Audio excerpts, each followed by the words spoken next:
time it's the update video on the Mini Cooper Clubman S. If you've seen the first video on this car, you'll know how well this Mini has turned out.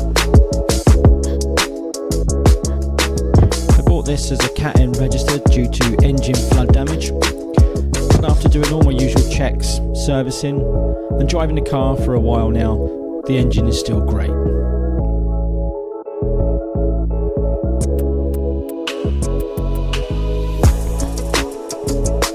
It is a high-spec Mini. It looks stunning in thunder grey.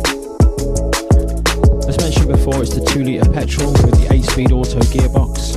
It's got full service history, and it's also got a brand new MOT.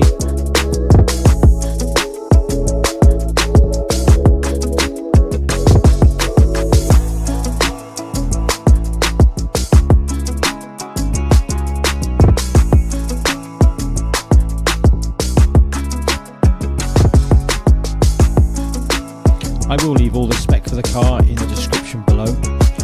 But if you've got any questions, you can email me at c96rebuilds@gmail.com, or you can leave any comments below. If you like my videos, then hit the thumbs up and don't forget to like, share and subscribe to this video, and I look forward to seeing you in another video.